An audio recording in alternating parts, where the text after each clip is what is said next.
One country, 6 locations, talking to local people about one topic. And why? To learn the reality and go beyond the trigger. Join me, Ryan, from independent wildlife podcast Into the Wild, as I journey through Namibia to learn about trophy hunting and what it means to local communities. A chance to hear voices that are often ignored by countries who discuss the topic and its future in the place that these people call home.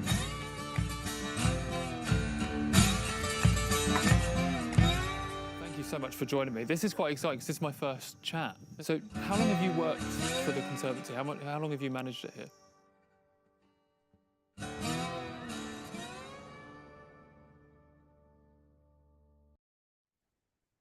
Hello everyone, welcome to the online premiere of Into the Wild's Beyond the Trigger.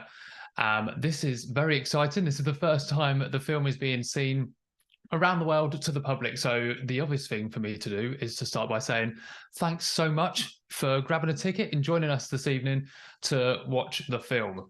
The film will start in a couple of minutes, but before we do, I want to just say a few things and to tell you a bit about Into the Wild, because I'm aware we might have a few people watching that has never listened to the podcast before.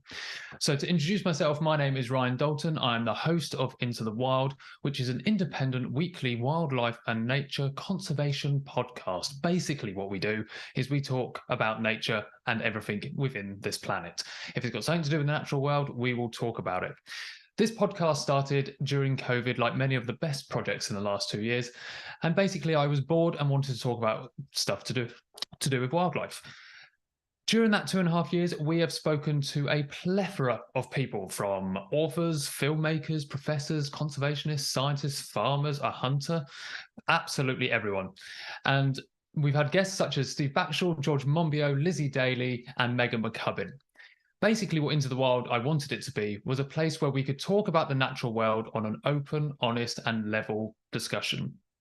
Halfway through our project, I suddenly got into a conversation online about trophy hunting. Now, my original thoughts of trophy hunting were probably, like many of yours, was, ugh, I didn't like it, right? But I started to see comments from scientists that had been on the show before, giving a bit more nuance. My original thought was, if I had listened to these people talk about trophy hunting before, talk about something else on the podcast before and I listened to them, why would I not listen to them about trophy hunting?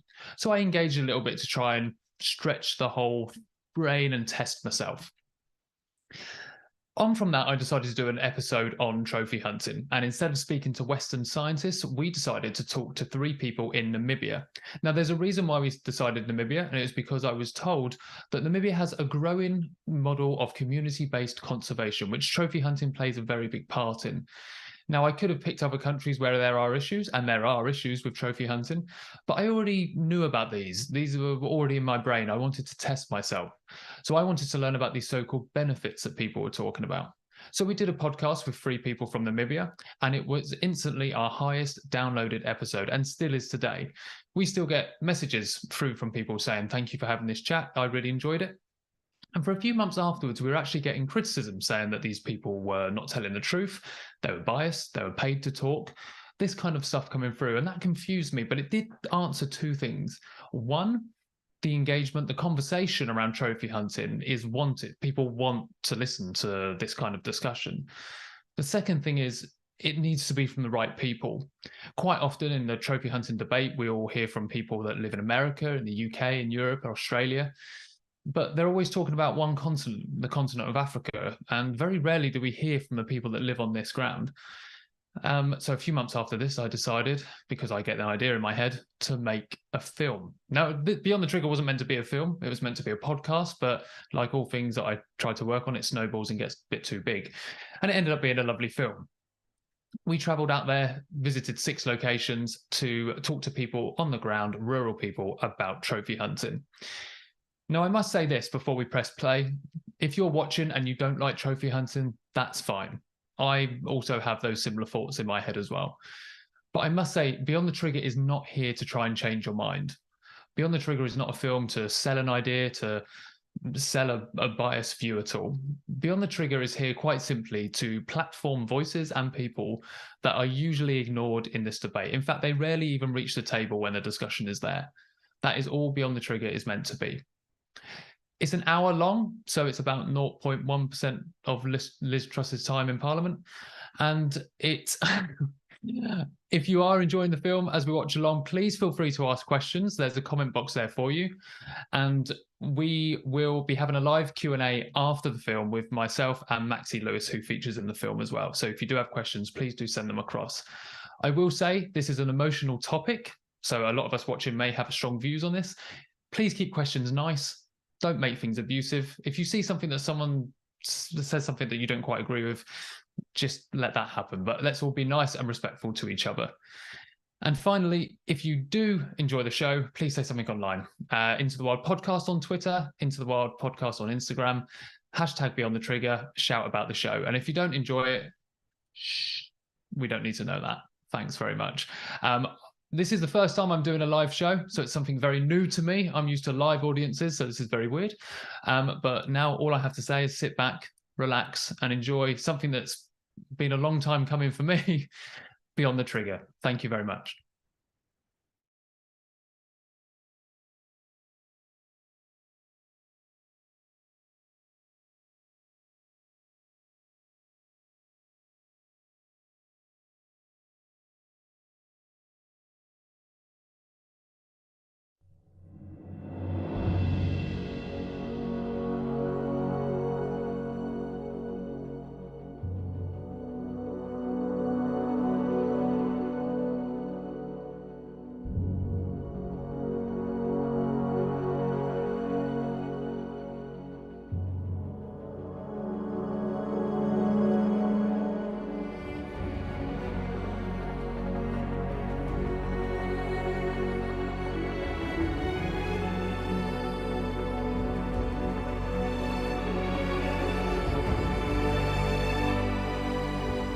Namibia, a vast, open, semi-desert country in sub-Sahara Africa, where you'll find challenging and unpredictable weather, experience rich and historical culture, and diverse wildlife and environments.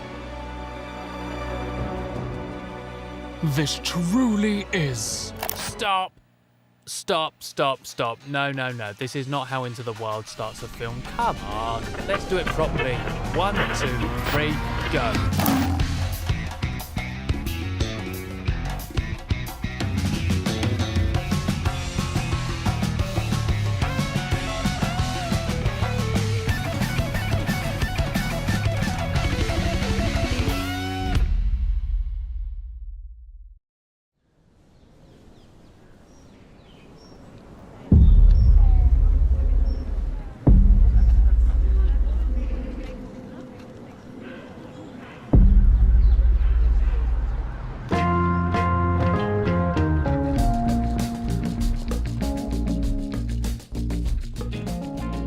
Hey, how you going? I'm Ryan, that dude right there. 32, Londoner, wildlife podcaster, nature enthusiast and professional dog walker. As early as I can recall, nature has been my focus, both learning about it and fighting to protect it. You know the type of kid, always outside looking for insects, always around animals, crying because I stepped on a snail, although that was only yesterday. What I'm trying to say is conservation and being kept up to date with it has been important to me for a long time. Trying to be informed, as people often say. So where does that lead me? Well, I used to think that based on everything I'd read, heard and watched, that I knew enough to make my mind up about a type of tourism called trophy hunting. I, like I'm sure many of you, hated it and wanted it gone. Kaput, get in the sea, mate. But then one day in summer 2020, I had a chat with a UK conservation scientist who suddenly gave me information that debunked everything I'd ever learned. It quickly made me feel gross about feeling misinformed by wildlife NGOs and even wildlife presenters. So that was that. Next came the research. But damn is it hard to find reliable sources of info out there on this topic. It's either, trophy hunters are scum and should all die, or hunters save wildlife and they're all heroes. How the hell did I not notice something? The majority of discussion is dominated by Western people, but the focus is always on Africa. So where are the African voices? After getting frustrated, confused and pissed off, I did what anyone else would do in that situation. Managed to get funding to head out to Namibia, a country well known to have a decent and growing model of trophy hunted, so I could learn about it and these so-called benefits. Okay, maybe that's not what anyone would do, but that's what me, Into the Wild's producer Oscar Henderson, and Professor Adam Hart decided to do. So let's go.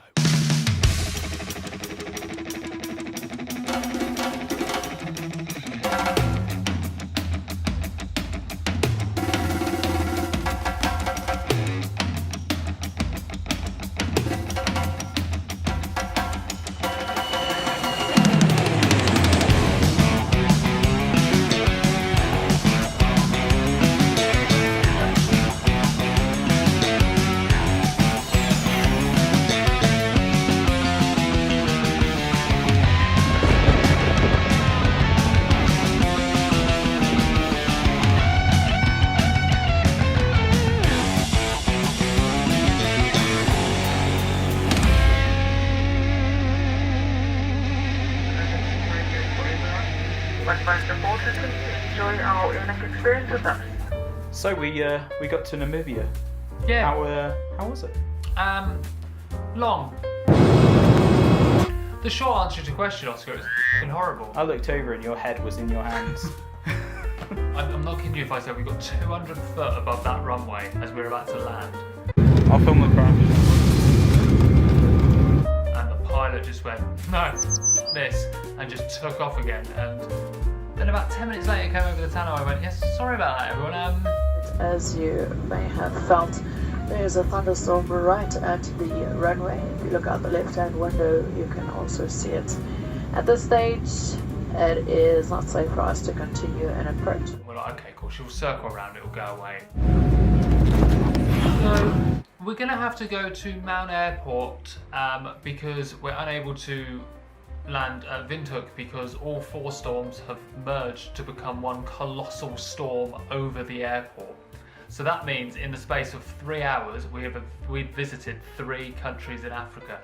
Yeah, it's pretty wet here as well, isn't it? It's rained non-stop. Yeah, but we're here in our lovely accommodation. As you see, I have my pyjama bottoms, phone and pillows. What more could you need? And now we've got to go to sleep. We do, because we've got to be up at 6. Yeah.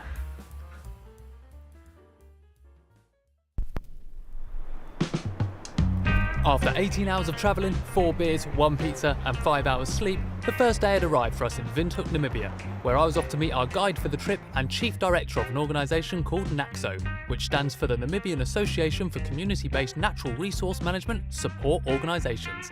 And this person was Maxie Lewis.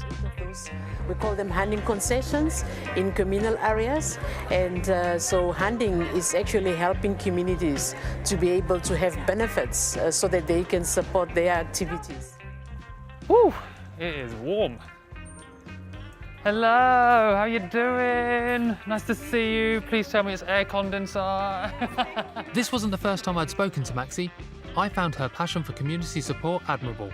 Maxie originally came from a strict ecotourism route and thought hunting had no place in tourism or wildlife management. But after exploring her own country more, she found herself being challenged on those very points. So I guess, Maxie, it'd be good to know, can you tell us a bit about the history of Namibia and a bit about the history of the conservation of this country as well? Okay, so in terms of conservation, Namibia has always been conserved, even during the apartheid system. The conservation was something that even the colonialists then also valued a lot. The only problem was, or the only challenge, that conservation was not a shared vision with people on the communal areas. So they were excluded from managing or owning or benefiting from their natural resources. So in 1990, when our government came in, the first thing was to include environment as part of their constitution, which was something remarkable. I think we were the first country to do so. And then from there on, we look at how can we replicate some of the conservation systems that were on what we call freehold land, on communal land. And that's what we did in 1996 by amending a Parks Bill to allow for local communities in rural areas to start participating in activities such as tourism and hunting. Namibia's colonial past is still very much felt today. But public ownership of natural resources may well be one way that Namibia has stepped away from that legacy. I'd like to know how that ownership has worked for conservation. In 1998, that's when we started registering what we call our first communal conservancies. We had 4 pilots all over the country, and based on those pilots, we saw a lot of communities wanting to be part of the conservation model. So the model is known as the community-based natural resource model. Then there's activities within that model that is being implemented. So some of these activities are tourism activities, some of them are hunting, some of them deal with plants or trees or anything. So but involving communities, working very closely with government, also working very closely with civil society organizations such as ours. So that's how the system then came into being in terms of what we are currently doing for conservation on those landscapes. Namibia is damn impressive when it comes to protecting its wild space. Over 45% of the country's land is protected or reserved to benefit wildlife and can be split into 3 main categories: national parks, private game reserves, which we'll come back onto later, and community conservancies and forestries. These conservancies are what Maxi and her organisation NAXO help to oversee, and are the main reason for why I'm here. The aim is to empower communities to benefit from the sustainable management and use of land resources, including wildlife. This could be through tourism activities like photography, safaris and lodges, or through own use, harvesting game meat or plant materials from community forests for building and crafts. And finally, what I'm hoping to find out more about, trophy hunting.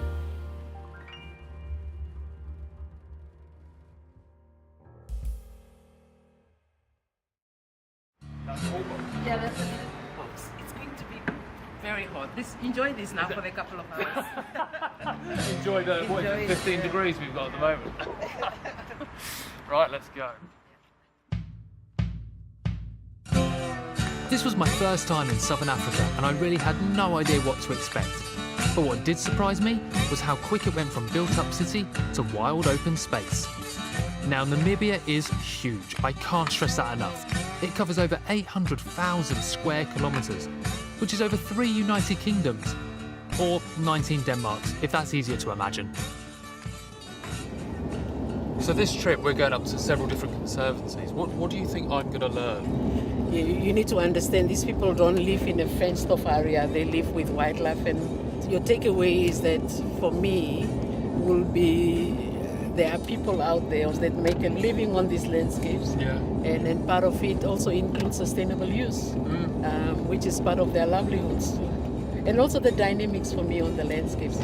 And those type of information, you will not get it from me, you get it from them. Driving around, signs of wildlife was everywhere. And the way it works in Namibia is when an animal like this kudu right here enters the land of a conservancy or private land, it falls under the ownership of the landowner or local community.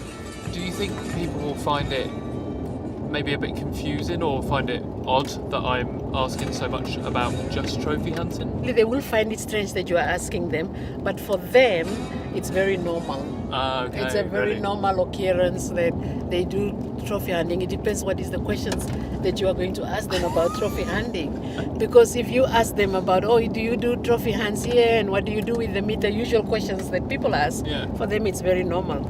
But if you ask them questions like, don't you think, then they will look at you very strangely. Really? Yes. Yeah. I'm now tempted to ask a question like that. I want to see the look. Please just go ahead. They will tell you, and they will look at you strangely. I mean, I'm 6'7" in Namibia. I'm going to get looked at strangely anyway, so I might as well ask the question. That's probably the first thing they will look at is like, wow, this is strange. This tall guy. This tall guy. Yeah. Our trip was actually quite simple. We would drive to 5 conservancies, totaling over 1,000 kilometres across Namibia, each with different landscapes, needs and tourism abilities. The first on our list, Seeksef Conservancy. Namibia is Africa's driest country, and during the time of our visit, the country was still going through an almost decade-long drought. 10 years with no substantial rain. I already knew this would bring great challenges to wildlife and people, so a good starting topic for me was to find out if trophy hunting could be sustainable with such a strong added pressure. Eric, thank you so much for joining me. This is quite exciting because this is my first chat. So do you want to just, how long have you worked for the Conservancy? How long have you managed it here? Thank you very much and welcome, Ryan. I have been in the community-based natural resource management program for more than 20 years. And as we've driven into this Conservancy today, and as I sit here now and look out, the habitat is quite, as I would describe, harsh. The area of us that we are living in, it's a semi-desert arid area. So normally we don't expect much rain in certain parts of the country. We have been experiencing the drought. We could see the change in the raining pattern. Yeah. A number of the years, and then we could see now the climate change is really coming. Really? The drought is coming in. And general wildlife populations within the Conservancy, how are they doing? Is there any trends, or is everything kind of stable? In comparison with the past, yeah. You know, when the rain was very good, you know, those times that we could see now the rain is falling even in this part of the Conservancy, you could see the numbers, you know. But as the drought is coming in, it reduces. So the other challenge that we're also having is in terms of, you know, the numbers can increase. And once the numbers increase, you know, so many people has got also interest in buying game meat. Yeah. And then the illegal activities start to come in. The main reason why I'm here and I'm meeting with people is to talk about trophy hunting and to try and understand more about it. And trophy hunting's used within this Conservancy. Wildlife populations are down. Should trophy hunting still go ahead? Let me say, for argument's sake, if we see the numbers of the oryx decreased, then we will not really allow to do hunting first, and then to see how we can conserve and how we can protect these numbers for them to increase. Probably they are contributing factors. Oryx, most of the meat people it's in demand, so probably illegal hunting is a key factor there. So those are the mechanisms that you have to look to see that's why it is decreasing. Eric puts it simply, there are many other issues at play for wildlife. At the end of the day, I've come here to talk about a single factor regarding Namibian wildlife, but really that's not possible. I have to learn about other factors too. In communal conservancies, trophy hunting's impact is managed by the use of quotas. So I wanted to talk to Seatseb staff about how they felt about trophy hunting's current restrictions and the use of these quotas. We shouldn't blame the issue, but because it's not only the trophy hunting that is in decreasing the population of wildlife, it's also my mitigation of wildlife to another area, maybe because of drought, or like my manager said, poaching also. Yeah. It's not actually bad also, but because when we are doing the trophy huntings, we are only hunting the permitted things, and then we are hunting it according to the rules and the regulations of the yellow book also. So the regulation for you is that a good quality for trophy hunting? Yes. Yeah. All I would add is we should have a show-off thing as to how the trophy hunting is maybe taking place. Okay. And then letting them understand as to how we are doing it. To showing more of the process. Yes. Yeah, that's and amazing that will idea. maybe educate also. We'll learn from there and then see that it's not actually a bad thing to do. Seeing is believing. Seeing is believing it also. The mindset of the many people has also changed. People start to sense the ownership over the things. So you can talk to them and say, how are you going to support? Namibian police, how are you going to support? Farmers, how are you going to support? And then you make it as an integrated, holistic type of a conservation effort that you are doing, and probably also to see. An integrated and holistic approach to wildlife conservation? I like that idea. That feels proper and solid for any country. But for now, it was back in the car for a 2-hour drive to our next conservancy, Soros. And I was about to learn a life in Namibia lesson pretty quick. And that was, the weather can change hard and fast. From 37 degrees Celsius to skies as moody as Kristen Stewart in Twilight. Now I've seen monsoons before, but I'd never seen rain like this. Unfortunately, it stopped us in our tracks, making us fall behind for our visit to Soros and meaning we only had time for a quick stop.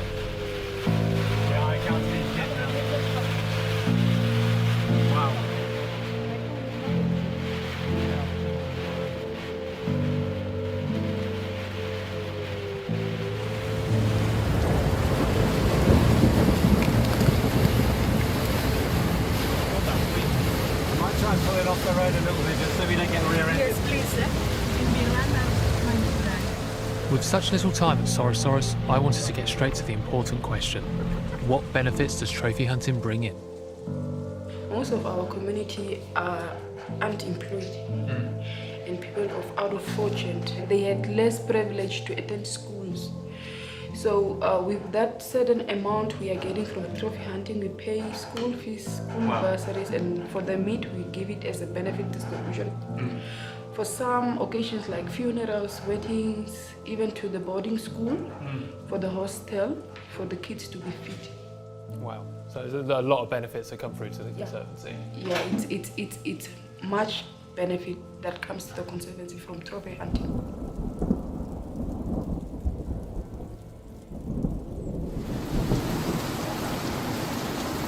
The one thing that we didn't pack was rain jacket. Did you pack your rain jacket? Nope. And so far we've seen a lot of rain.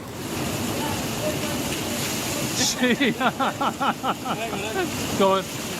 Go on.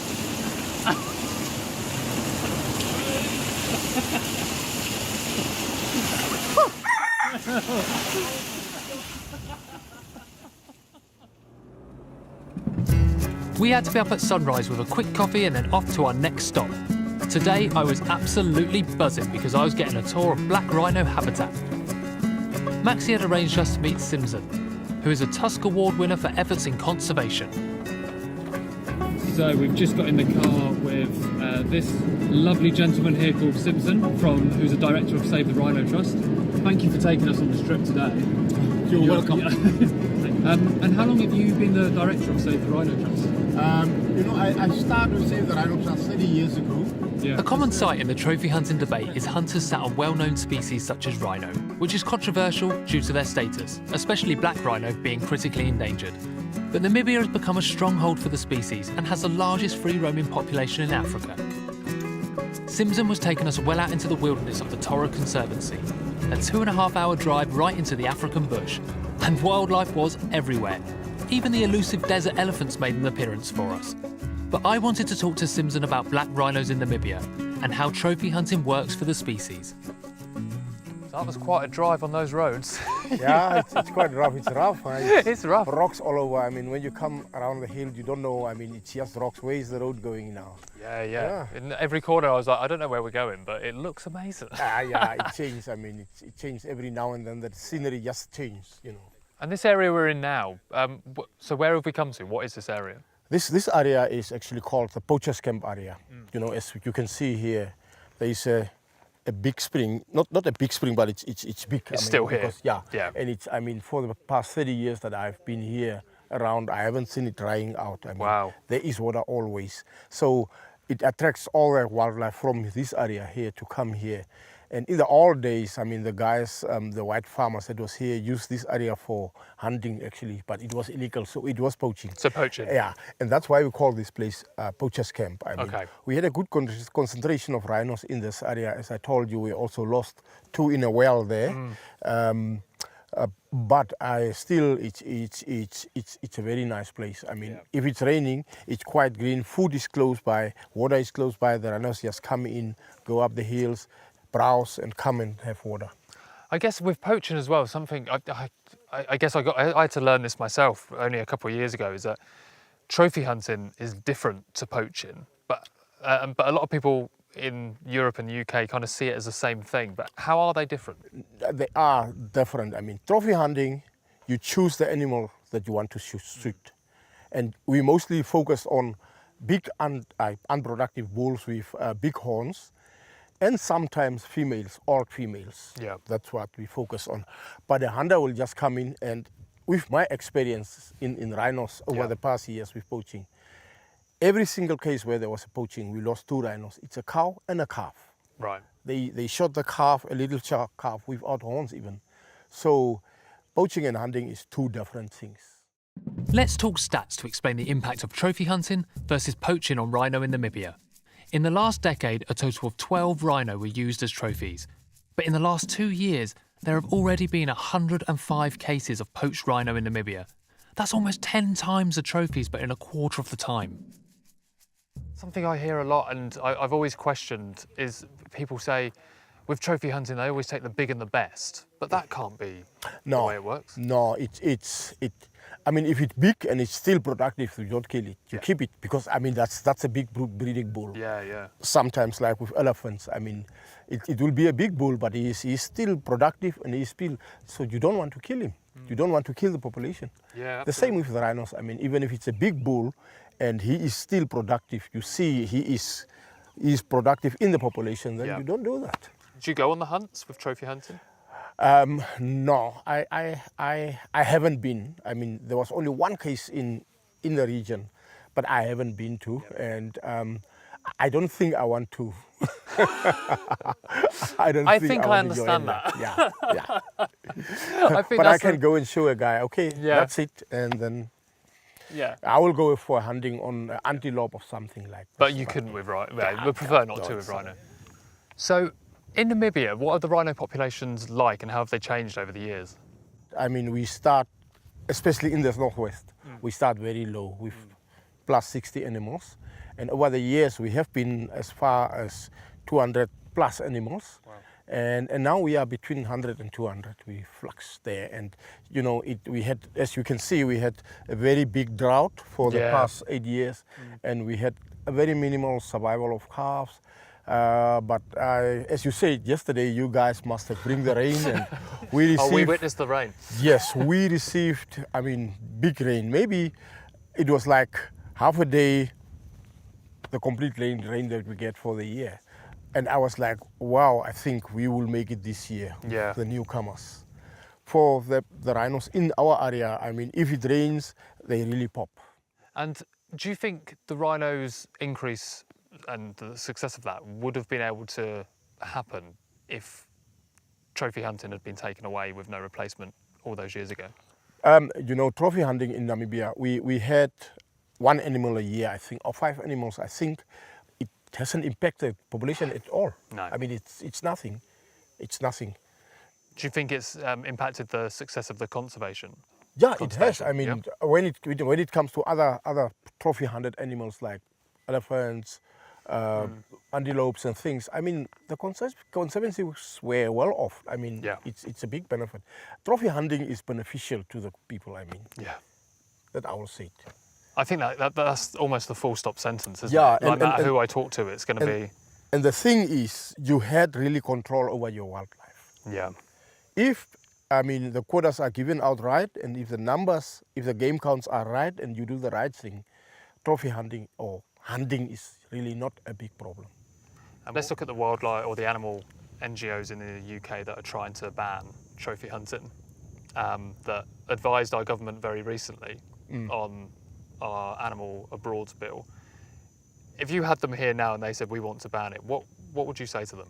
All I will say to them is replace the funding and let's leave the animals to be there to survive.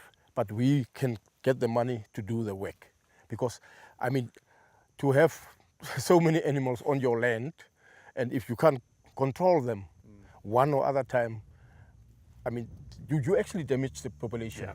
And I mean, the only thing I can say here is, if those people can give the money to protect these animals, to keep the poachers away, to make the youth aware of what we had and the benefits and also the sustainability, then I would say it's fine. I'm not going to sound biased, but I don't think they have the money. That's why we want to be sustainable and do it on the ground where we had it, and we don't have to go and really ask somebody that don't have money. It makes sense. Yeah.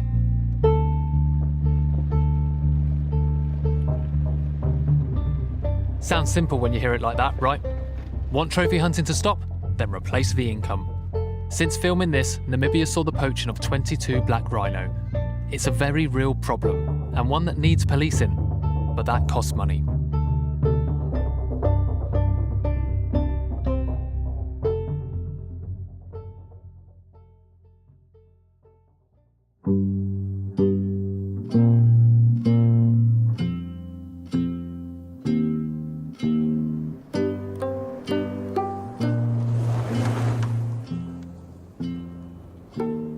What surprised you about the last couple of days? I think I've said it a couple of times now, but it's just the sheer size of Namibia. Like literally driving across land for 2 hours at a time and just going past. And I don't mean this to sound in a boring way, but the same. And then when you find out that's just wild land. I've never done that in a country before. I've never had that chance to drive past wilderness. And also seeing signs of wildlife have been there. I think that's been the most surprising part so far. Today, driving with Simpson around Torres Conservancy or around that region, we were walking around in bits that were elevated so you could really see to the end of the horizon. And he's like, yeah, this is all, we have to conserve all this. And it was just like that jaw-dropping moment of like, I thought I was busy. You've got all this to conserve. I think that's the bit that surprised me most so far.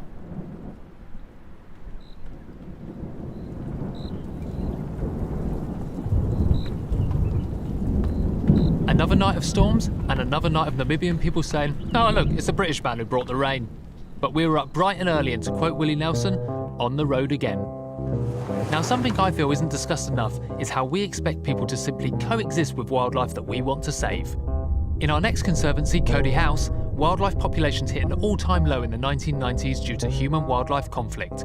However, in 1998, when Cody House was registered, wildlife populations grew and stabilised. Unfortunately, so did human-wildlife conflict. In fact, they grew sixfold in 2001 to 2010. But a way round this, turn wildlife from a problem into a solution. If people can use wildlife to draw in tourists, including trophy hunting, they will benefit from the income and therefore value wildlife and its presence. I'm Fabiano. I was been born in this area, which is called Torres Conservancy. Now I'm serving 10 years. 10 years here? Yeah, at Wow. the committee. So being born and raised here, you must have a big passion. Like, you must love this. I love it. I love it. Do you hear much kind of wildlife conflict issues? Do they come up much for people? Like this past 3 years, we did have a severe drought.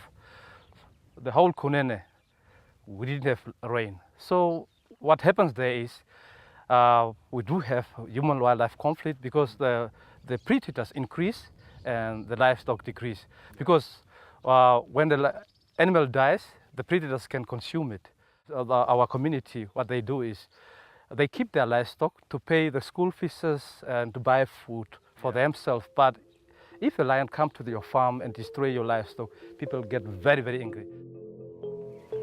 Lions, they are a problem. They're a problem in the area? They are a problem, but nowadays they are quiet because it rains. When it's raining season, they are now, they are quiet. But they are a problem. Old lions, old leopards, they like to come for easy prey. Then they will jump into the crowds, kill the livestock of the people, and you are not having money. Either you have to sell those lands, and if you have money, then you can pay the community for their loss. If you take out of the trophy hunting, the wildlife will increase, and human-wildlife conflict will increase. Right. Because if you have an old lion, which is a trophy lion, if you don't take it off, that lion, it will be very impossible for him to get a zebra. The easiest prey will be a cow. So he will go for the cow, and then the human-wildlife conflict will increase. Right. Yeah, so that type of scenario. So trophy hunting for us, it generate money, and it also gives a benefit as a meat to the community. So it also balances our life, our wildlife. So it is a case of stopping the conflict, really, because the conflict is where also we start to lose the wildlife. Yes. If it goes down and it's more unregulated, I guess. Yeah, we do have a lot of elephants because people living in Europe or overseas, they say we must protect and nobody doesn't have a right to shoot it. But now, in our area, in one night, you can see 90 up to 150 elephants. And these elephants usually destroy infrastructures, gardens, all this stuff. And the same community is requesting for the government, please, these animals have increased, could you please minimize them? We don't say just take them, all the elephants, but please minimize them so that we can have manageable numbers. We love our animals, we like conservation. So we want to be with the elements on the sustainable way.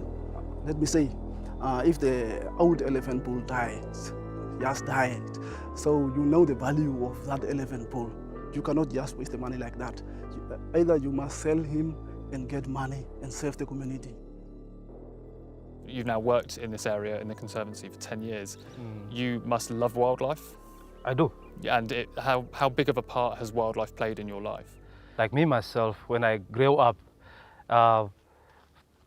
if I saw a kudu in those years, I could just say, this is the meat I have to eat. But with this conservation, I have changed because this same kudu can give me something back through photographic tourism. Yeah. So that's why I have to protect it so that my generations can also see it, and in the same time, even more people can get job. So in the past, people said, okay, this kudu, we have to eat it. But now this scenario has changed. So the animal's gone from a single source to now a multiple source, from just enjoying to see to potential investment income as well. Yes. And is that down to conservancies having ownership of the wildlife? Yes. And the managing? Yeah. And obviously, I guess some people in England and Europe may be confused with that and say, then why does trophy hunting happen? If we love the wildlife, then why do we trophy hunt? How would you answer that? The money generated from the trophy hunting, it comes to the conservancy, and then we gave back to the community, and it also created jobs. So the money, the salary and the food rations which you got, it will go to more 10 to 20 people back in the community. So it feeds right back down. So that's very much important. What would your reply be to organisations in England that are trying to ban trophy hunting and get rid of it? If you could stand there and look at them and say something, what would you say? At my simple view, I could have said they could not ban trophy hunting, but they have to give us provisions like what they are doing. Okay, if you have 10 kudus, okay, keep 8 and take 2. That will be advisable for us. Yeah. But if you say no, I automatically know that put off trophy hunting, human-wildlife conflict will increase. Yeah. Yeah. So it puts it more at risk. Yeah. And that's a reason. It's a risk, yes. Yeah. Okay. Thank you very much. That was absolutely fantastic, Fabio. Thank you so much.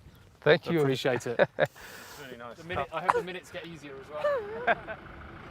Being from England, it's hard to wrap my tea drinking, Yorkshire pudding eating, all-weather hating head around selling animals like lions or elephants off to be hunted. But the people I spoke to here made it crystal. If we're to expect people to live alongside these animals and to tolerate conflicts, then they need to see their lives as a priority on the landscape too. Back in the car, I wanted to hear Maxi's take on this.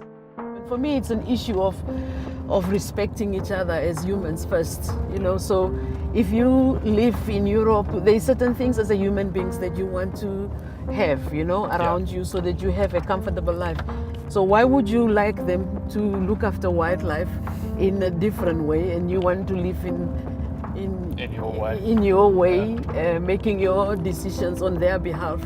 We understand that wildlife belong to the world, that we also need to understand in what circumstances these people live. It's not easy to live with wildlife. These animals are wild. You hear it from my stories, they destroy people's livelihoods. Yeah. They kill people.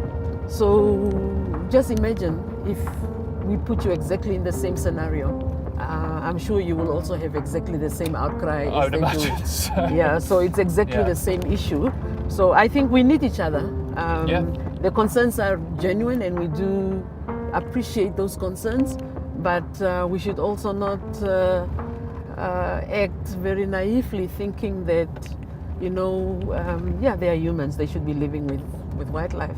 Yeah, so absolutely. Yeah, it's a mark of respect. Yeah, it's just an issue of respect. Yeah. It's just respecting each other and try to come around and talk to each other and see how we can resolve these problems if we want to save this species. Yeah. Absolutely.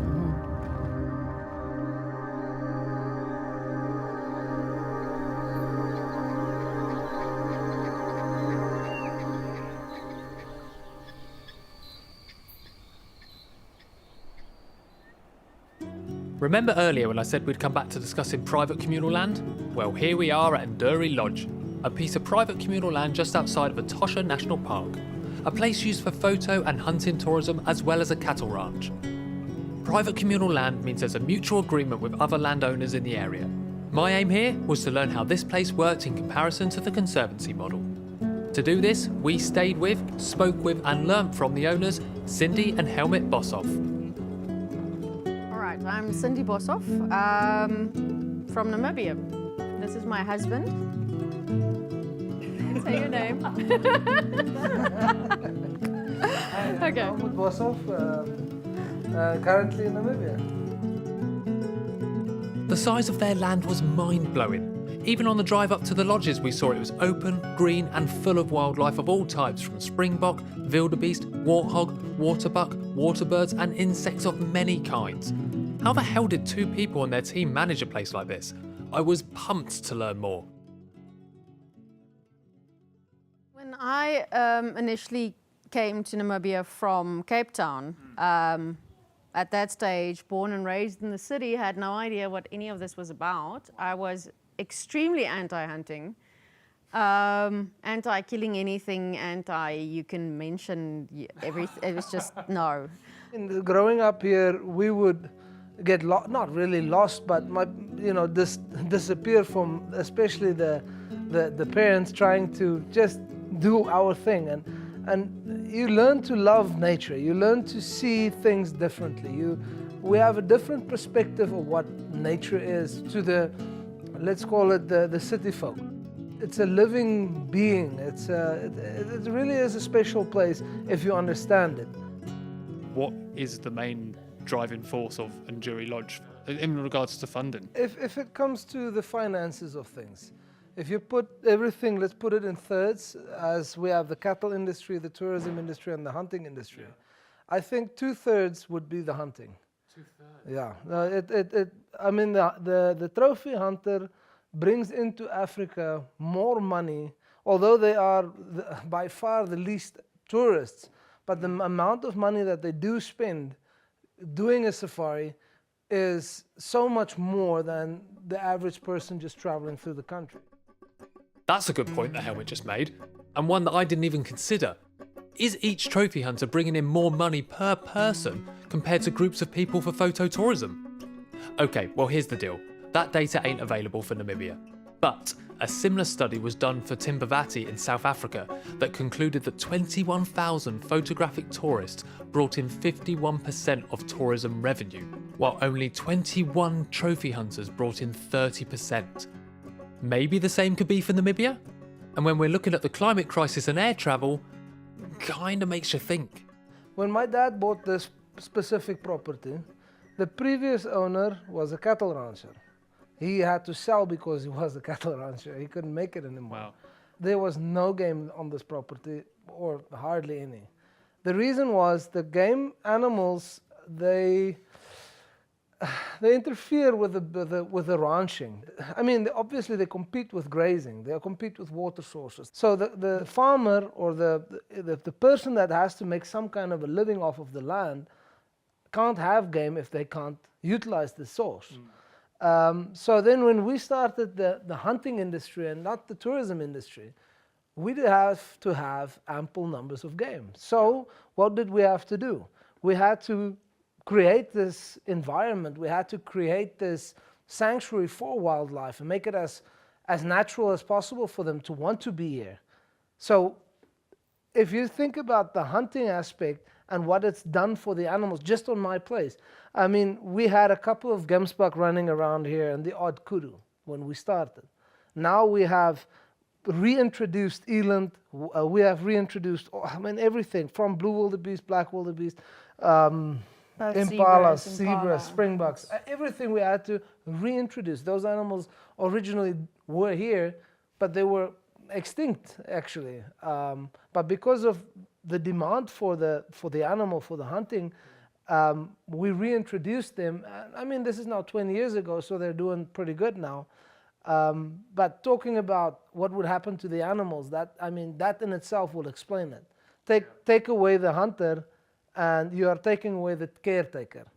Just to put it into an average person's perspective, forget about animals.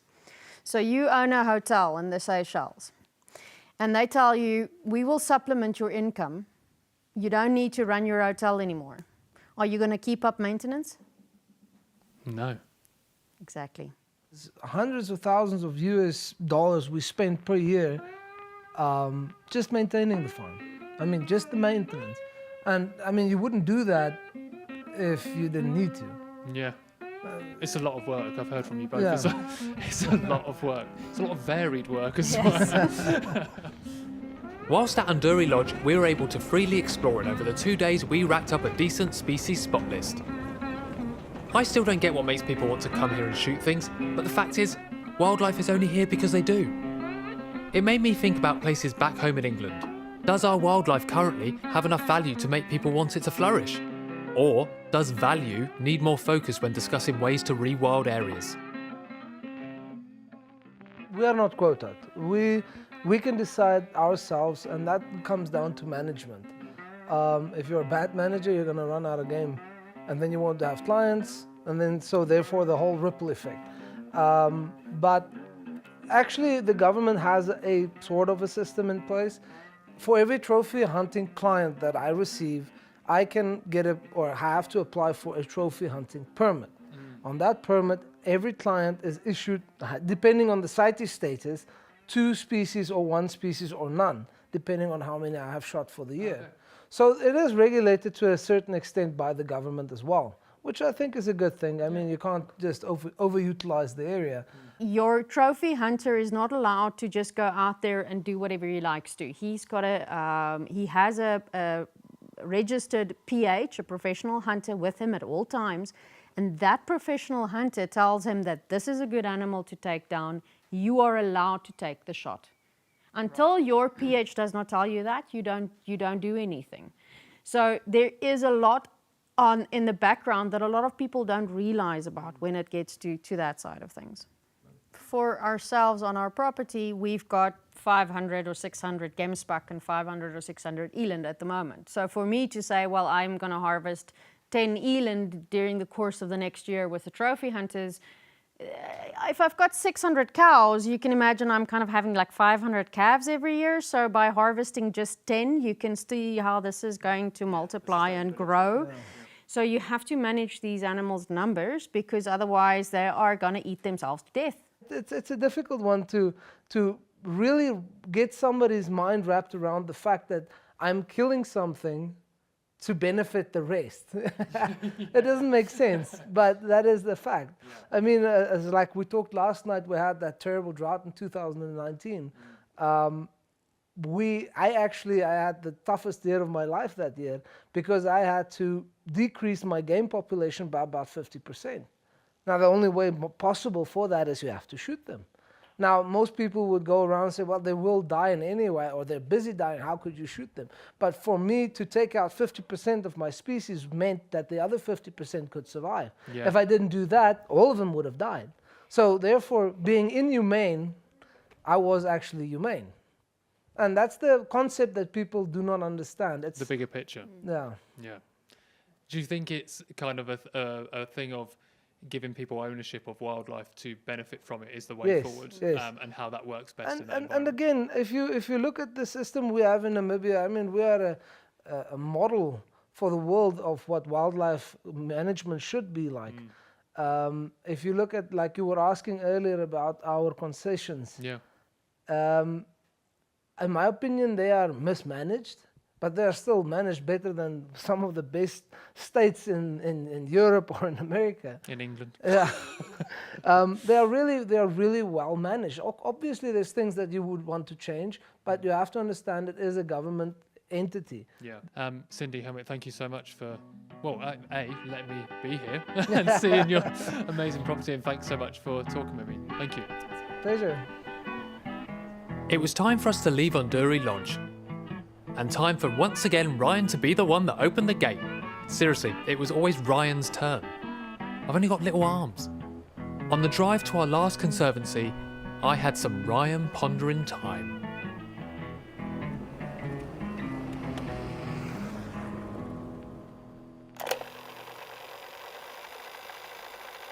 Sup, how you doing? Sorry to interrupt the film, I know you're enjoying it, but we'll get back to that in just a couple of minutes.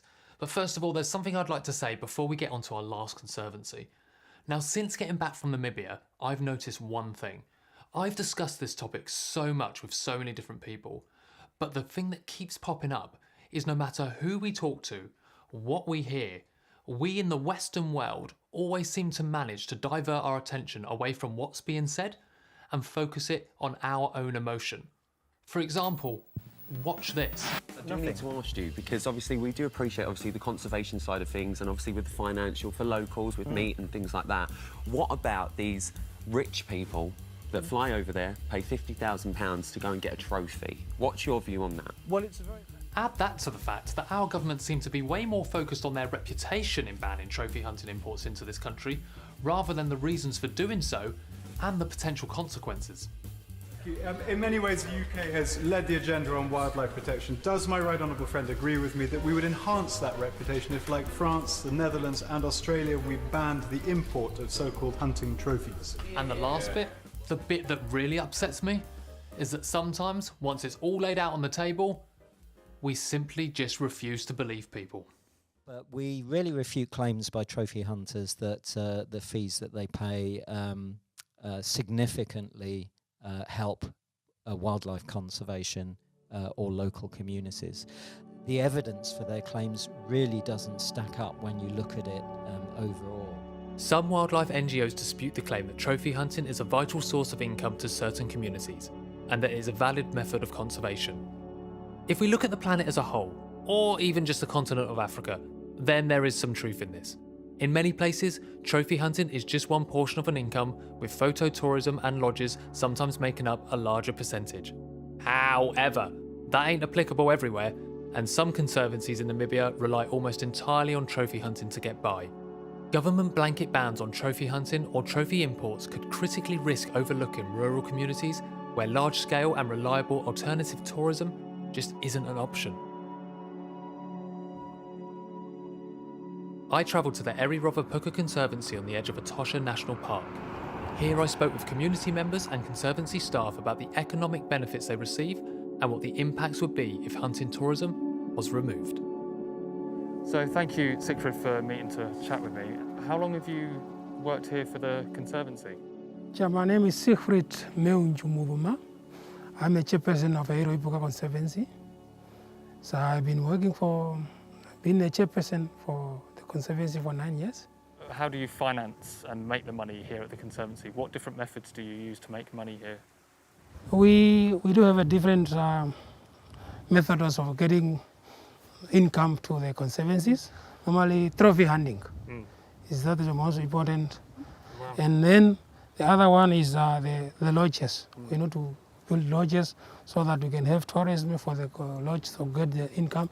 But for now, our conservancy, we are trying to get now lodges for the conservancy. For now, we don't have a lodge in our conservancy. Wow. The only source of income that we got is only now trophy hunting. That's your only source of income. Wow. What we have in the conservancy. Wow. With trophy hunting being Eri-Rover-Puka's only source of tourism income, I couldn't help but think of the youth and their future here. I wondered how they feel about countries elsewhere putting their future at risk. I'm Kaideri. Waroa is my surname, a lady from Namibia. Thank you so much for meeting me to talk. I'd like to ask, first of all, how long have you lived in this area? Have you always lived here? Yes, I grew up here. I was born here and since my childhood. Yeah, until here I'm now 22 years, meaning to say I've been here for 22 years. 22 years. Yes. And for the youth in this conservancy, what benefits do they receive from the conservancy? Oh, the youth actually receive money from it, especially when you are going to study. We come back to the conservancy. Wow. So as we are receiving visitors, it's when we are getting money. So we came here, you want to go study further, you don't have money, you just come to the conservancy. As they received more foreigners, that's when they gain money now. So if they receive foreigners, then you will get enough money for your studies. So if they don't, then we get nothing to go, to go far for our education. Trophy hunting, would you like to see that go, change, or stay as it is? I just want it to grow. To grow? Yes, because trophy hunters, that's where we mostly get money from. So, like, especially from abroad, Those people, sometimes they don't have animals that we have here. So especially those are the only animals that are attracting our visitors, right? Yeah. So our country is also gaining money, right? So what we are talking about, it's just money from our animals. So without money, we are going nowhere. So we just need foreigners. Without animals, foreigners are not coming anymore. So am I right in saying that if it was taken away from this conservancy, that would mean a very bad thing? That's why you see I'm just quiet for a while, because if you talk about taking away hunting, it's like you are saying you are killing us. Wow. So that's why we also want to add maybe lodges. Yes. And now if you want to say, no, you want to take this, what we are struggling with it, now what will be there? Does it seem silly when you hear people in my country in England that want to ban trophy hunting? Do you think that sounds silly, or do you think that's quite normal? So, because that's now the way of taking bread out of our mouth. Yeah? So, as I say that if we get you, those people that are coming from abroad, that's when we get money, right? Yeah. So if now the trophy hunting is no more, then life is no more in Namibia. Yeah. Since we are living from those people that are coming from abroad. And is there anything you would like, I guess, to give you an opportunity if the people or any big organisations in England were here now, the people that want to stop it, what would you directly say to them if you had that chance? They won't. I'll fight back. They should not. If you fight back, as the youth, we should grow. Mm-hmm. We also have to create something for our conservancy to grow. Yeah. Now, if you take it away, where are we going? Yeah. Wow. We're going nowhere. So Okay. I cannot allow that to happen. Okay. Yeah. Thank you so much. Thank you. Yeah. That's brilliant.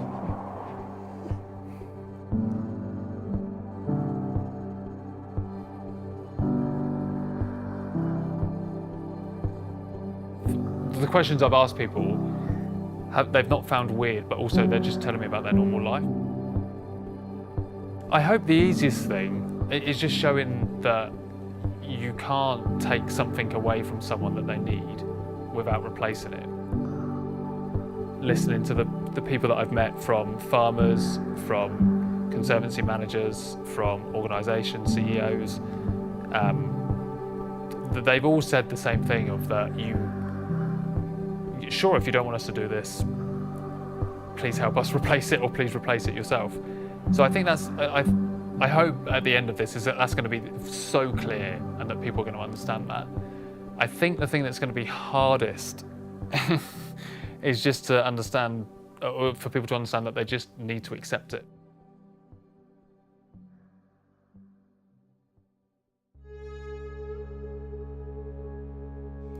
I think we all have a challenge, and that challenge is that we would like to make sure that we save species in the world, but to save those species, we have to make sure that there's an understanding between us as people from different countries, and make sure that there's alternatives for those who live with wildlife.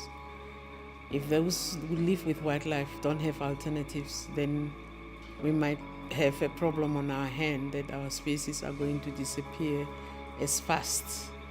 We know that we have different approaches, but we need to make sure that we probably talk to each other around these approaches and come up with really meaningful alternatives that will benefit not just wildlife, but benefit both the habitat for wildlife and also people's livelihoods. I think that's, for me, I see this as a real opportunity out there between the two groups that feel that, for instance, trophy hunting is not the way to go.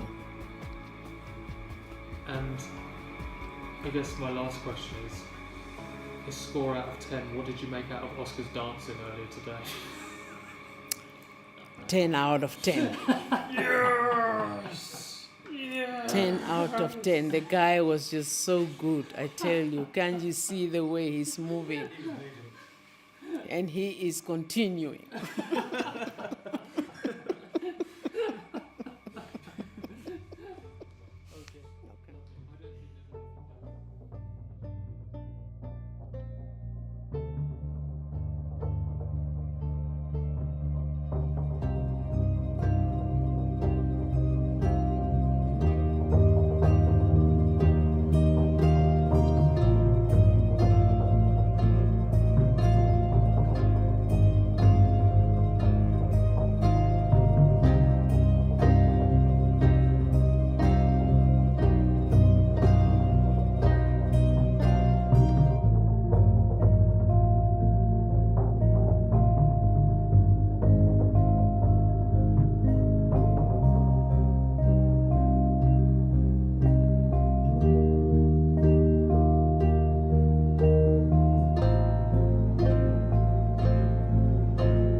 Hi, everybody. Good evening.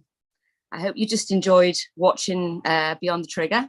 I did again. My name is Nadia Sheikh, a friend of the podcast, friend of Ryan, new friend of Maxi, I've decided. And I'm going to be fielding a short Q&A session now about the film. So I would encourage you with Ryan and Maxi, Maxi, who you would have met during the film, and obviously Ryan, the director of the film, who you've also met through watching the film just now. So thank you for being here. It's always interesting to talk about topics like this. So I think this is a really valuable moment. So yeah, I'm gonna first of all encourage you, as I'm gonna ask the first couple of questions to get things moving, but really just kind of go for it. Ask questions. What are you holding and what are you feeling about that film? What things do you want to know? Just go for it, because it enriches this experience.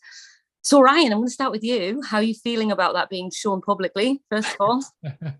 It's always really weird. I said this, you saw me say at the live premiere, it's something you work on for so long. And, you know, I won't speak on behalf of Oscar, but I do know he shares this kind of view, is that you put so much work and energy and emotion into something like this, and you go through a real process of learning and then going, right, now I have these stories, how the hell do we present it? So you spend that time doing it, and it kind of, you forget it's done. You think, oh, that's it, it's made now.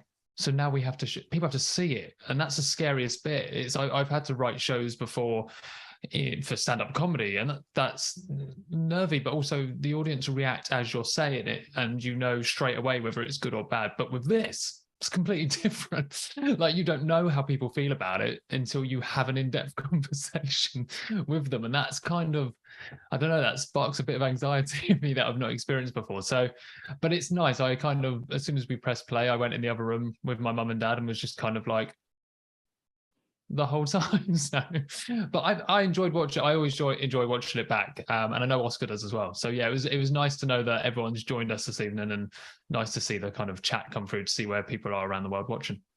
Yeah, brill. Well, you look chill, so it's great. Always. And just another quick follow-on question, I think, which is relevant, which is just like, what's stuck with you since your couple of trips to Namibia and Beyond the Trigger? I think I said it in the film, and this seems like such a basic point to say, but I think if people haven't gone to an African country before, especially Southern Africa, is the sheer size of the countries we're talking about. It's very easy for us to assume countries are all the same as the UK if we're in the UK. Like, you know, everything's maximum 6 hours away. But Namibia is just so big, and so flat.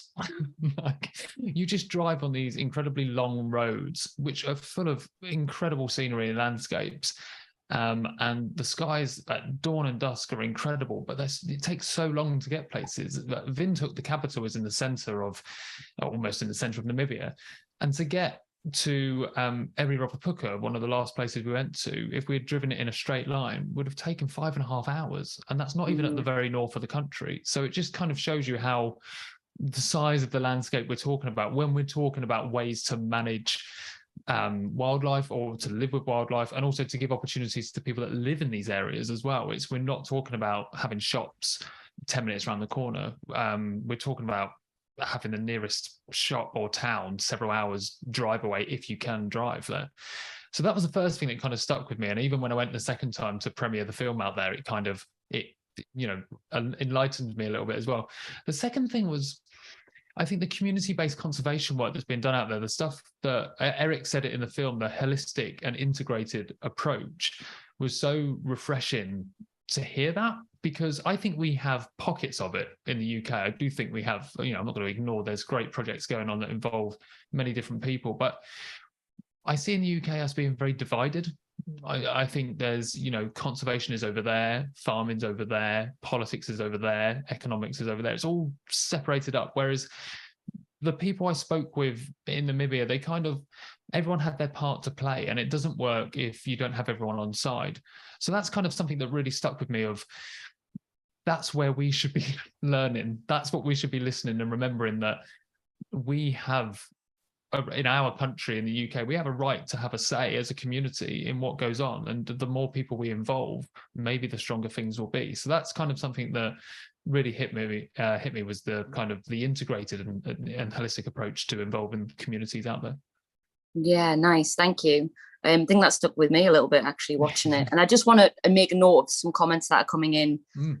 Just that pulling out that comment of taking the bread from our mouths, simple but staggering statement. And I think that anyone I've spoken to that's watched it's kind of felt that moment of the film, and also a recognition of feeling some anger around voices which are just left out. I think there is a feeling of anger, and I've got a question around that coming up in a minute anyway, but I want to jump over to Maxi.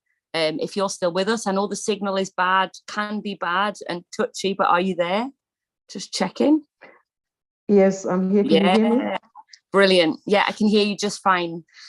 So in the film, I'll just show my face quickly. Yeah, because it might not stick around. So in the film, alternatives are mentioned for Namibia.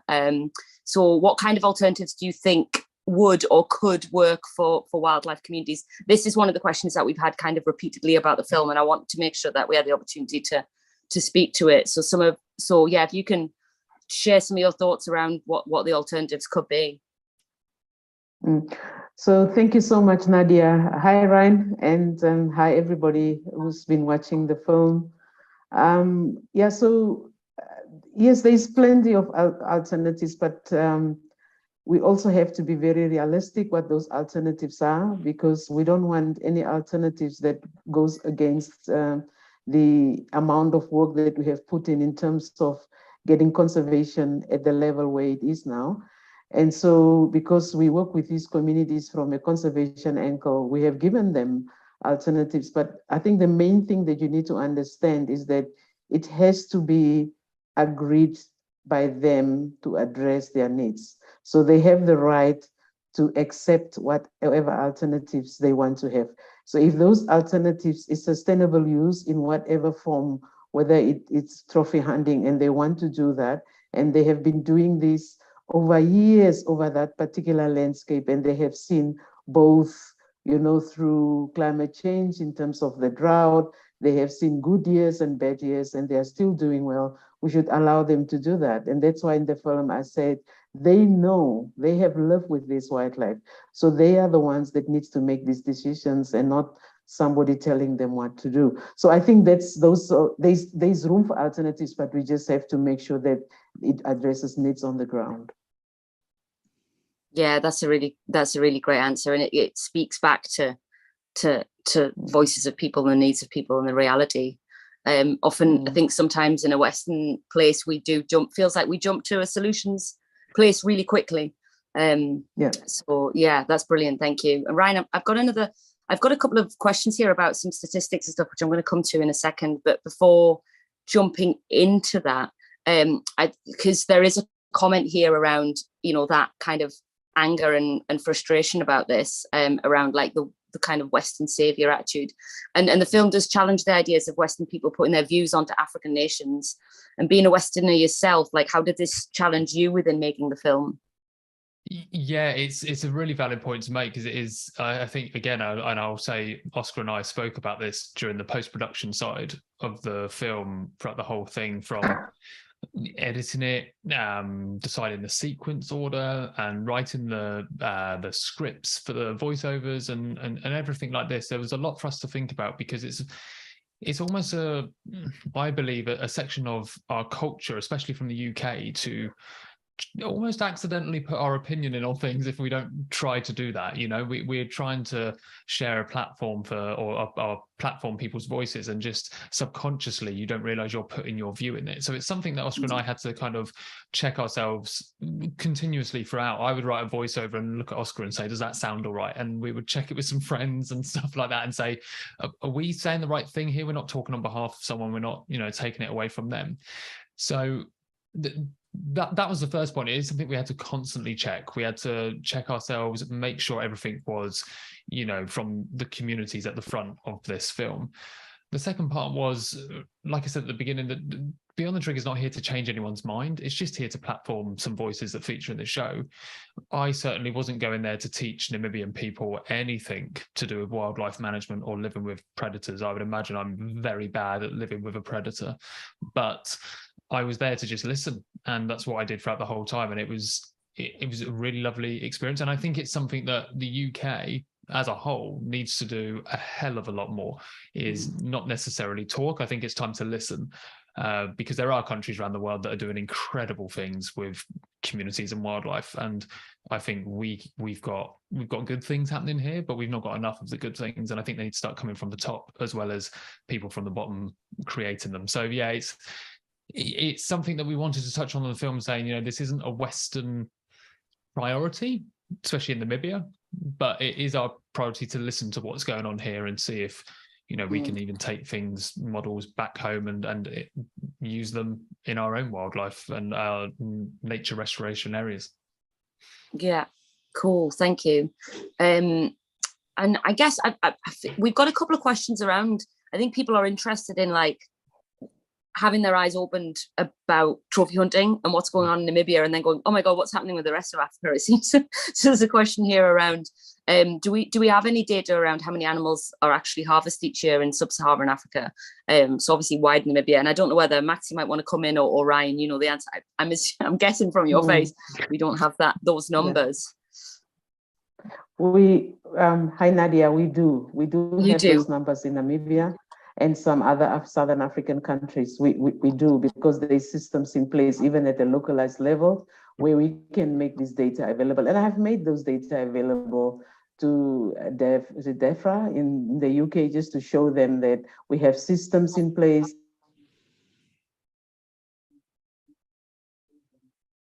I think we might have lost Maxi. Might have.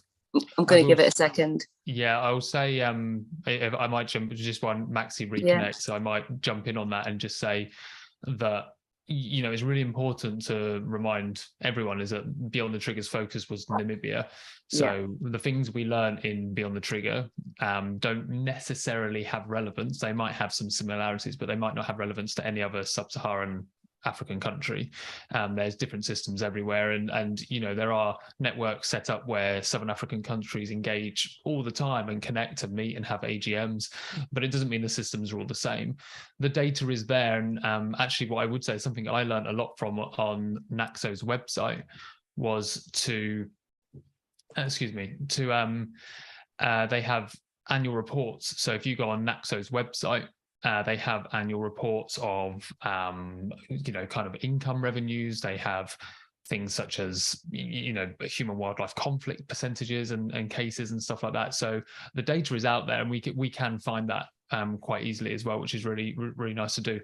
The other stuff is there's CITES database, but that's incredibly hard to read. Like, and one of the issues around the topic of trophy hunting is I don't even think it's purpose misinformation half the time. I think it's the lack of knowledge of how to read this database that we come with the wrong answers, because it's so incredibly hard to read. It's not very well communicated.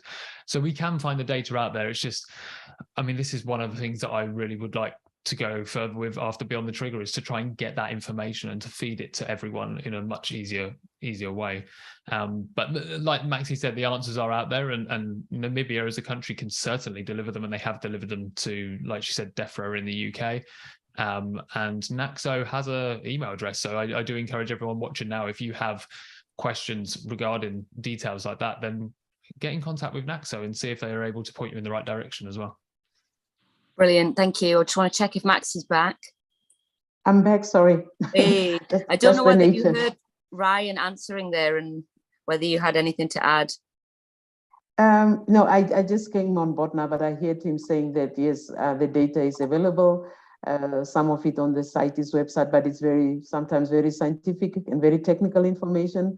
We are also trying to simplify that information for people to understand. Back home here, also making it simpler for our own communities in making some of these decisions, but also out there, because not everybody is a wildlife expert and not everybody understands numbers. So yes, we are trying our best to do that, yes. Brilliant, thank you. As somebody that used to use wildlife kind of databases through IUCN. It's not meant to be, I think, confusing to read, but databases online find them impossible. So I can understand that, actually. So thank you. I've got quite a few questions coming in the chat now, so thank you everybody for being active there.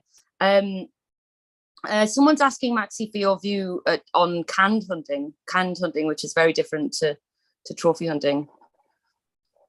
Yeah, in Namibia we don't allow that, but I know that has been quite an issue in South Africa, and so I can really not comment on that because we don't have that system on the, in Namibia and on with the communities that we work with and on the lands that we work with. My view, it's not something that I would like to support, but yeah, everybody has their own views in terms of why they do it, but we don't do it in Namibia. So even if we do it, it's illegal. This is a very big country. If it has happened on some of the farms and it was not reported on, I think it's something that is viewed as illegal in my country. Brilliant, thank you. I think it's always inevitable, I think, when we bring these conversations to an audience, which is kind of like we're used to like looking on from a distance. All of these worries, I think, come up of potential things going wrong, and I think that's reflected a bit in the conversation in the chat. We've not got heaps left, but I did really want to ask Maxi one more question to you, specifically around the climate crisis being a real threat globally, and how that's affected Namibia for people and wildlife, and how does it affect the use of trophy hunting? Yeah. Yes. Especially for the past 10 or 12 years, depends on where you are in Namibia, the area that was visited by Ryan and the team, that was the one that was the worst hit in terms of climate change issues and continues. We had good rains just like when they were there, and we were all surprised. To be honest, we have not seen so much water in a very long time. What we have seen is that a lot of people lost their livelihoods, and that is lost livestock plus wildlife. So, but what we've also seen that there was the resilience in terms of wildlife. So we actually had more wildlife living longer during the dry than livestock. So for us, it's probably to look at how can we create resilient systems because I mean, we are a semi-desert country. We have gone through so many droughts. We'll continue to go through so many of them. The climate will change. And I think it's up to us then to try and get some mitigation measures in terms of adapting to our own situations. And it's really a challenge. It's not very easy. So when you link it to trophy hunting, I think for us, it's probably to make sure that the land is made available for wildlife and good quality. For us, it's wildlife will actually sustain much more longer. And maybe we need to look at switching more to wildlife management and maybe reduce our livestock. So I think those are the issues that we are all looking at in terms of issues around climate change. It is worse, but we need to start thinking about it as a country, and we have started having some mitigation systems in place to try and address this. Yeah, brilliant, thank you. And that's really heartening for me to know that kind of thought process and work is happening. I guess just that, from a really good place to be thinking about that on the ground. And we're coming to the end, really. I wanted to, Ryan, there's a few questions that are reflecting on the UK as a comparison. And although it's not Namibia and it's not necessarily directly about the documentary, I think there's an interest in how our thinking relates in the UK to what we do with trophy hunting to Namibia, which I think are worth addressing because there's a couple there, specifically around should we be calling for a ban on exports? And then is there something comparable in the UK? It's a very valid point, I think, when, although the film's focus was on Namibia's methods, it kind of has that kind of subheading focus of the UK's perception on this kind of stuff, and on the ban that we're trying to put on imports, which would maybe send a message to other countries around the world to do the same thing, which then would put tourism pressures on places like Namibia and other countries around the world. This is certainly not just a issue for Namibia. This could be an issue for many other countries as well that rely on this, different communities. But I don't have data on this, but we do export trophies as well. We do have hunters travel to the UK to, from in Scotland and UK for deer and Scotland for goat species as well. So it's something that we do benefit from as a country, for hunters coming in and paying, and especially rural communities. So I do think before we look at, exports, or even whilst we're looking at imports, should we be looking at those exports as well? Otherwise, where are we sitting on a very hypocritical level to say that you can't do this elsewhere, but we are fine with it happening on our home turf? And regardless of what our views on trophy hunting or hunting tourism, I think that's quite basic respect for other countries, I think, is to say, if we're setting this standard for other countries, and we should at least, as a minimum, be doing exactly the same thing and the same management, so it can't happen on our home turf. Because the reality is it does happen here in the UK, and even some very well-respected sites have it in there. Some rewilding sites have it as an option. May not use it, but they certainly have it as an option to say we would explore it, whether if it was necessary to do so. Brilliant, thanks for that, Ryan. I appreciate that's taken it away from Namibia, but I think it feel like there was a bit of a focus on that in the chat, and I just wanted to speak to what the listeners and viewers are kind of feeling there. And that brings us really to the end. There's a quick question people want to know: when are you gonna go back and meet people again? Do you fancy another trip? ASAP. Okay.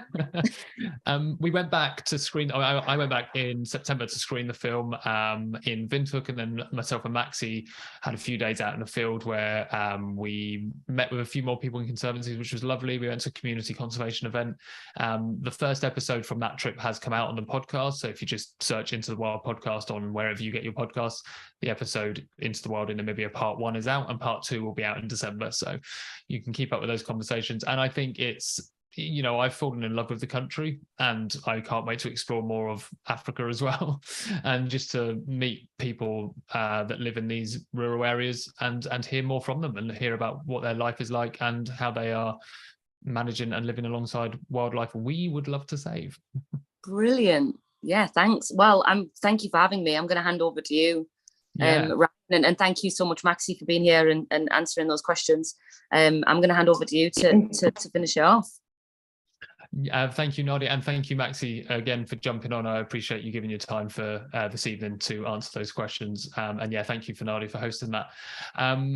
It really just leaves me to say thank you to everyone for joining this online premiere of Beyond the Trigger this evening. It's an emotional topic and conversation. It's not meant to be easy to converse about killing wildlife. As a wildlife lover myself, it's not something I enjoy kind of opening my mind up to, but it is essential when we look at people that don't have the opportunities that everyone has around the world, especially in the Western world, looking at the global South. So I thank you for coming to watch it, and the film will now be available on YouTube. So as of tomorrow, please send it to whoever you think may be interested in this kind of film. It's obviously important for me to say that Into the Wild podcast is very much still a thing, with weekly chats about wildlife conservation and nature across a whole wide range of topics. So wherever you get your podcast, please go on there and subscribe, and obviously give it a 5-star review. Obviously do that. If you are interested in hosting a screening of Beyond the Trigger where we can present this Q&A element as well, then just give us a shout at intothewildpod@gmail.com. If you go to university, college or school, or you work for a wildlife conservation organisation, or anyone that might be interested, please do get in touch to say that, see if you can arrange a screening. The last thing I will say is, if you would like to, we are an independent platform. All this work we do is off our own back. So we do have a Ko-fi account, which you can buy us a coffee on, which just keeps this kind of stuff happening, really. So if you'd like to, it's where our podcasts are. It's on every write-up of every show, kofi.com/IntoTheWildPod. If you are able to do so, if you're in that situation where you can spare the cash, I know it's trying times for everyone, but if you can, it's great. And if not, just give the show a nice shout out on social media. It really makes a difference and really means the world. But thank you for engaging in this conversation. Like I said, it's not an easy one to chat about, but it was a pleasure to make this film. It was a pleasure and a privilege to be able to meet the people I did, and it was exactly the same privilege and honor to present it back to you. So thank you so much. Please say something nice about the film on social media, and that's me out. Thank you very much.